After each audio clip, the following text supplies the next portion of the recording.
Gachiakuta fans are the worst. Gachiakuta fans are constantly being accused of being one of the worst fandoms to exist ever since the My Hero fandom. They are accused of being one of the worst fandoms in the entire anime community, and in this video I'm going to talk about all the controversies surrounding the series and its fans, which has now led to Kei Urana leaving social media, animators speaking up against Gachiakuta fans, and why this entire fandom for this series is now being viewed almost entirely negatively. I'm just going to start by saying this. I like Gachiakuta. I've seen what's been animated and I've read a few chapters. It's like a solid 7 out of 10 for me so far. I'm enjoying it. And given how much Kei Urana also loves Soul Eater, I feel like the series should get a couple extra points for that as well. Also, the game that's coming out looks pretty cool too. But this video itself will go over the most well-known interactions Urana has had with fans and the Gachiakuta fandom as a whole, and how that has led to her leaving social media. But let's start with some of the lesser interactions you may or may not have heard of, because the recent controversy regarding this video and its fallout, which resulted in Kei Urana leaving Twitter and Instagram, was not the only reason for Urana's departure. It was merely the straw that broke the camel's back, so to speak. One of the more intriguing controversies, for lack of a better term, regarding Urana and the Gachiakuta fandom was her talking about piracy in regards to her own manga.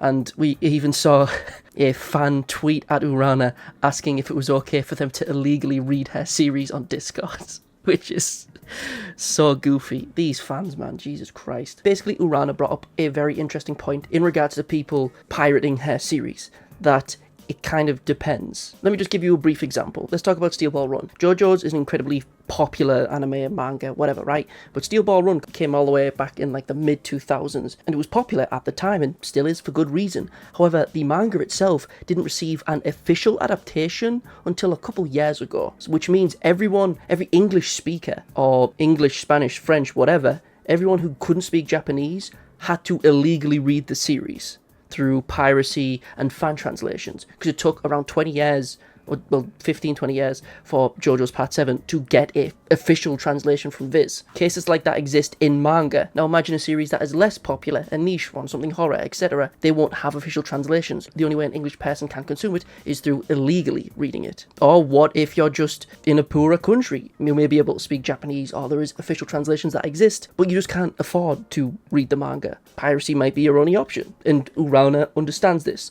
She also made the point that if everyone just reads Gachiakuta for free, they're not going to buy it, which in turn just means she won't be able to sell it, which is a very important thing to bring up. Like, for example, how many series have you read that you actually physically own? I've read a lot, but I don't own every manga I read. If I did, I'd be homeless, right? I've got the series I really love and enjoy and want to support the authors for, but I can't physically own everything I read. It's a very nuanced situation, manga piracy, than it appears on the surface. And Urana gave a big paragraph of a post explaining her thoughts on it, because a lot of, fans had tweeted at her and asked if it was okay to pirate and stuff like that.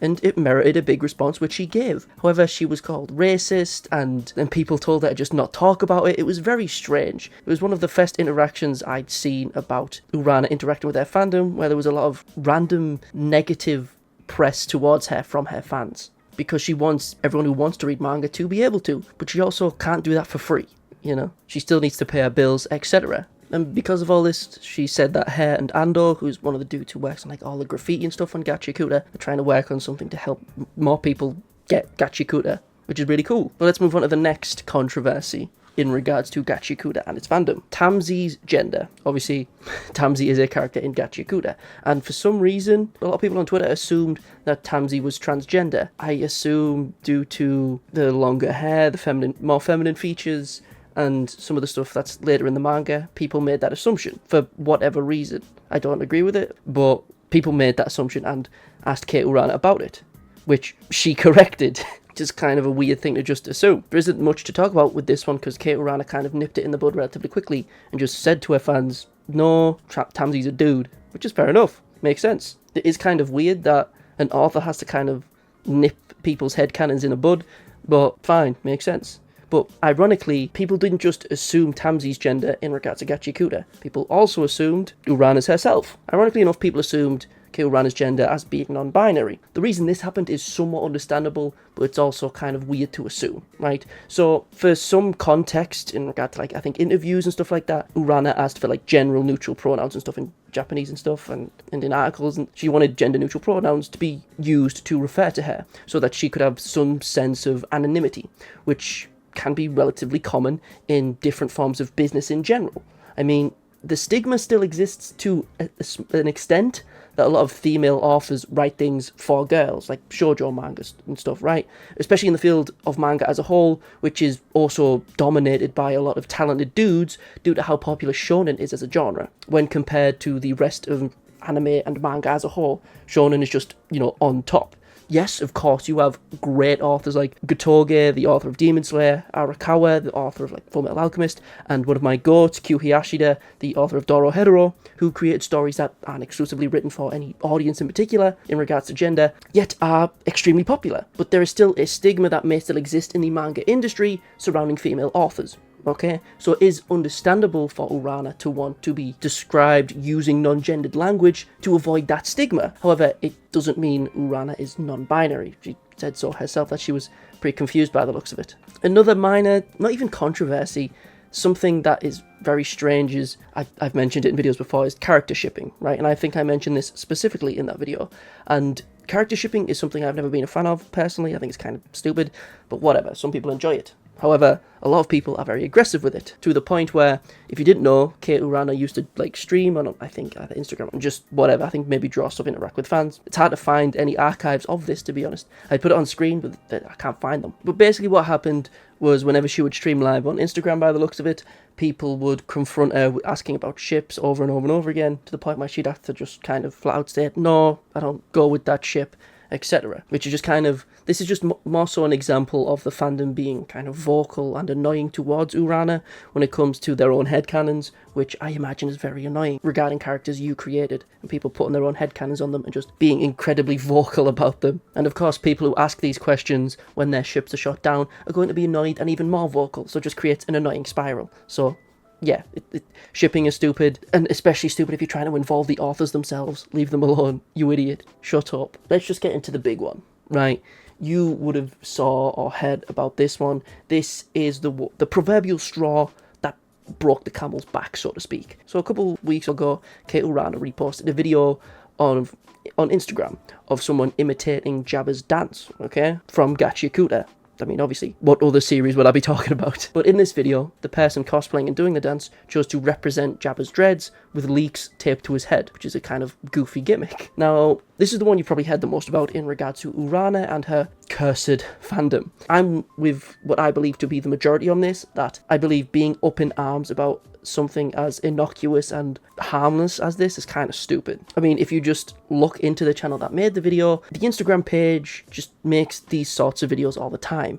They're like one of those channels that makes purposefully shoddy cosplays for comedic effect. But with this gimmick, they also recreate dances from anime at the same time. Wholesome, it's fine, it's whatever. It makes sense, it's perfectly harmless. All Urana did was repost this on Instagram. Then she got a bit of backlash from those who found it offensive within her fandom, which is fine, I guess. So she deleted the repost. And then afterwards, she released an apology. If she caused any offense to any of the people who saw the video, she apologized. She tried to move on. People just kept sending hate and backlash towards her. Personally, I feel like, for obvious reasons, this is just an incredibly small percentage, a very, very small minority of the Gachiakuta fandom. But despite that fact, they are very annoying and psychopathic Twitter and Instagram users that are incredibly vocal and cause this horrible perception of the Gachiakuta fandom, and in turn have caused the repercussion of Kei Urana leaving social media for a while. All she did was repost a video of something she thought was a harmless expression of someone's enjoyment of her series in a comedic way. People were offended by her reposting this. Despite whether or not the offence is justified or not is up to you, but she apologised for any offence she caused, but still received backlash after said apology. I guess by this point she was just kind of fed up by her fans as a whole and decided to just leave social media, which, to be honest, is probably the smartest decision she could have made. But in light of Kate Urana leaving Twitter and all this controversy surrounding it, animators and people who have worked with Urana or are close to her have spoken up about it on their own social medias. And in turn, they have been ridiculed as well. They speak up about the vitriol Urana received, they get their own toxicity in turn. It's genuinely stupid. But I guess there's one sliver, a fraction, a decimal point of a silver lining in all of this. Kate Urana is back on Twitter now, but her account is pretty much private. You can't see any of her tweets. All you can see is her reposts, for the most part. It's pretty much just a place where she reposts cosplays and stuff to promote the Gachiakuta stage play, which has also seemingly been cancelled or postponed due to an injury of the dude playing Rudo. But at this point, her Twitter, which was a place where she interacted with her fandom in wholesome ways, is just now a husk of what it once was, without really an archive of a lot of what she said. To give an example for some of the boomers out there who may be watching this, well, not even boomers, just slightly older, just people who are older than Gachiakuta fans, this entire situation reminds me a lot of Kubo back in the day, to a different extent. For those who don't know, when Bleach was releasing, there was a lot of controversy surrounding Kubo and Bleach as a manga in the Thousand Year Blood War, because when the Thousand Year Blood War started, Kubo made a very striking decision. Basically, if you haven't read the Thousand Year Blood War or watched what is out of it, or at least the first season, spoiler alert, but Byakuya clearly should have died.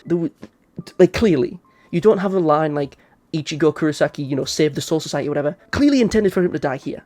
The most on-the-nose possible death ever. But due to fan just hatred and vitriol around the possible death of Byakuya, he received hate, he was surrounded by hatred because of it, right? And it happened again in the future, but we'll get into that shortly. But basically, Kubo and the manga as a whole got a lot of hate because of Byakuya's possible death. And as a result, Byakuya just kind of unceremoniously, it's kind of hand-waved that he survived in the manga. We've just saved Captain Kuchi's life. It's kind of, in the anime, it makes a bit more sense, and it feels a bit better.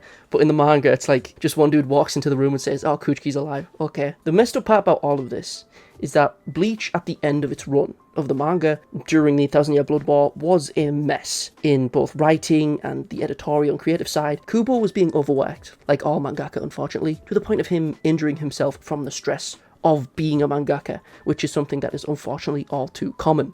He was literally working from chapter to chapter without a lot of things seemingly as planned out as he wanted them to. And as a result, the manga felt like a bit of a mess towards the end in a lot of different aspects. And personally, I feel like this is the reason why Kubo is so closely tied to the anime version of the Thousand Year Blood War, as if he wants to rectify some of the stuff he couldn't do with his initial run of the manga. But despite that fact, the initial end of the manga also caused a lot of vitriol as well, and a lot of Twitter hate. Some of Bleach's so-called biggest fans were very awful to Kubo, and they made it even worse for him.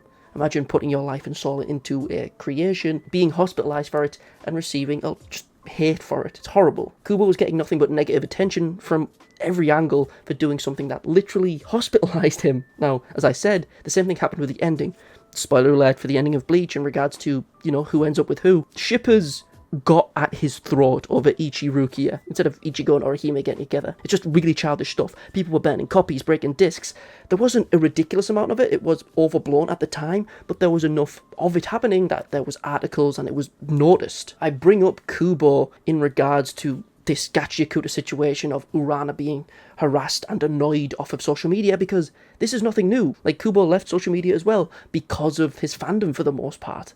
And it just goes to show that, yeah, as I say, this is nothing new. There will always be subhuman filth on Twitter who type faster than they actually think, who will do nothing but torment the creators of the things they so claim to love. Though they may be a minority, they are vocal enough to cause real-world effects on these creators. If there is a lesson to gain from any of this, is for mangakas to be more like Togashi in regards to being on Twitter. Just randomly post stuff like hyper-realistic Leorio who gives me nightmares, and just do not interact with people. That is the best case scenario. And Horikoshi, the author of My Hero, seemingly does the same sort of thing, with very minimal interaction with the actual fandom, and just posting more artwork, which is great to see. Look at all the artwork Horikoshi's posted, it's peak. Just authors should stay away from their fans, unfortunately, because a lot of fans cannot be trusted to be normal, civilized human beings, because social media has given them a shield to be the biggest possible dickheads.